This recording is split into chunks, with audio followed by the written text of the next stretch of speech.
Every 6 seconds, someone dies from the results of smoking. Alcohol kills about 3 million people every year. Because the damage happens inside, we forget. We celebrate. We ignore. We don't feel the consequences till it's way too late. This installation makes the invisible visible. It lets you experience in real time what these substances do to your body. Using real medical data, actuation, and interactivity, we simulate the effects of alcohol and cigarettes on your lungs, liver, heart, and brain. Our goal? To raise awareness, show what textbooks and lectures can't, create empathy through experience. This is more than just a warning. It's a real-time experience that responds to your choices. Welcome.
Alright guys, welcome to the hardware part of the video. Here I'm going to give you a little sneak peek under the hood of our beautiful installation, so follow me.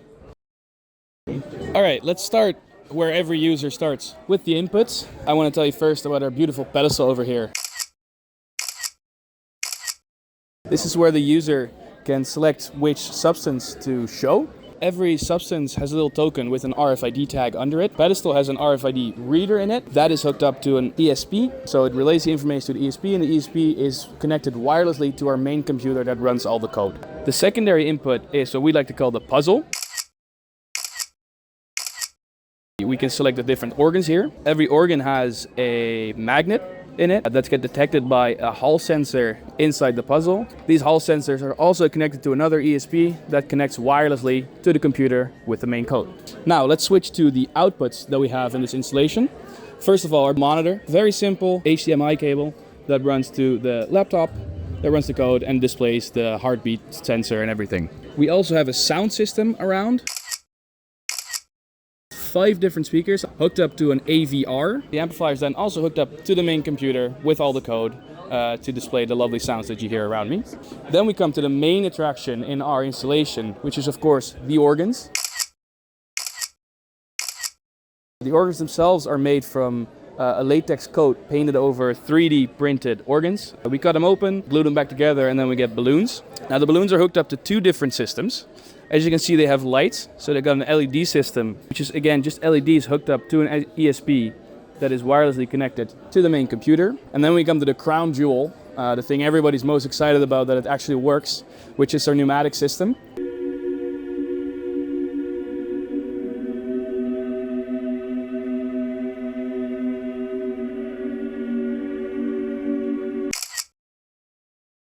The pneumatic system pumps the organs up, it deflates them, it simulates the things we want to simulate. If you come with me, we can actually show you what it looks like.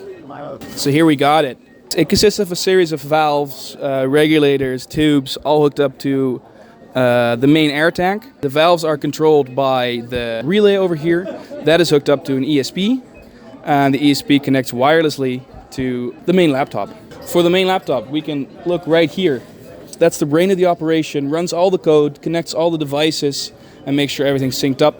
And underneath it is the amplifier for the sound. And to light up the installation in a nice way, we have these beautiful medical lamps made by Adam. There's one in the back there as well. Just a series of LEDs hooked up to a power supply. And that's all the information about the hardware of the installation.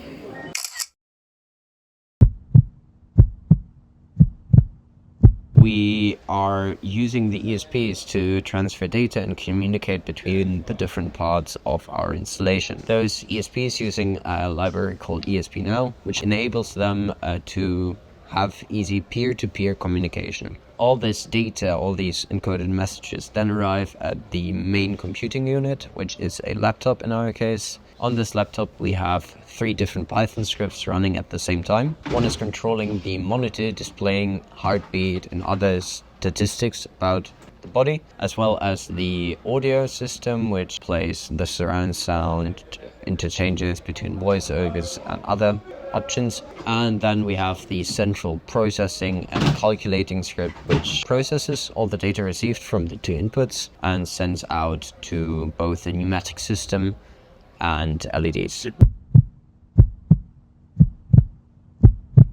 In our installation, every movement, every change, and any twitch you observe is rooted in real medical data.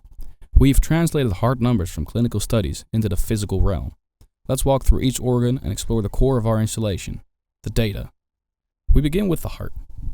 When it comes to alcohol, we rely on 2 key medical values: LVEDD, which measures the size of the heart's left ventricle when it's full, and LVEF, which reflects how efficiently the heart pumps blood.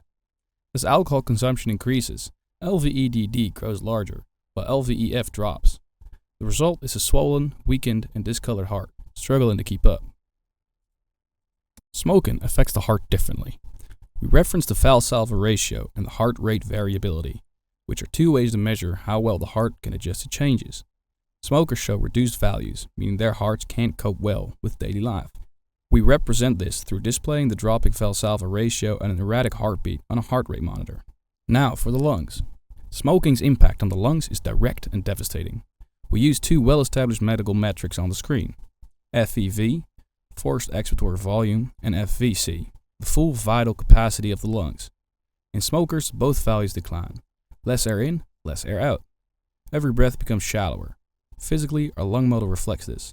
The color darkens and visuals show respiratory failure. Let's talk about the brain. Alcohol's effect on the brain is structural. We turn to real databases measuring gray matter volume and white matter volume, GMV and WMV respectively. As alcohol intake increases, both begin to shrink. In the installation, the brain physically changes size and its surface loses definition.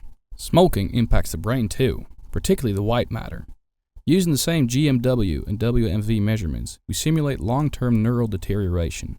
This appears in the model as a collapse in brain size and definition. When we talk about the liver, we're talking about alcohol. For the effect of alcohol on the liver, we use GOT and GPT enzyme levels, key indicators of liver stress. As these levels rise, they signal inflammation, cellular damage, and fatty liver disease. In our installation, the liver responds by growing larger, changing color from a healthy red pinkish hue to sickly pale yellow. Each input, cigarettes and alcohol, has 3 defined levels of strength. For cigarettes, the inputs correspond to 6, 12, and 18 pieces. For alcohol, The levels are represented by a beer bottle, a wine bottle, and a hard liquor bottle. To make all our collected data usable across the system, we combine them into a unified data set and normalize the quantity column. From there, we develop mathematical models to describe the behavior of the data. This enables us to transition from discrete input values to continuous values. That way, our installation can respond dynamically. Every good project has a clear and concise task division, making sure everyone knows what to do and who's responsible for what. So here we'd like to introduce you to the subgroups of this project. We start where every data-driven installation must start, with the data analysis. These people have been responsible for cleaning, analyzing, and mapping the data we collected. Furthermore, they made sure to set up data structures that can be used by the software team. Next up, software design. This group was the glue between data and hardware, making sure the hardware components did what they need to do based on the data structures our data team came up with. Following the software team, we go to our hardware division. These people were responsible for making the installation come to life. This team was responsible for designing and building the hardware components. This ranged from pneumatic systems used to enlarge the organs to NFC systems that recognize what substance to display. Finally, our design team. These people were responsible for translating all the hard work from the other teams into a meaningful experience. They created a story and designed everything from the organs to the surgery room.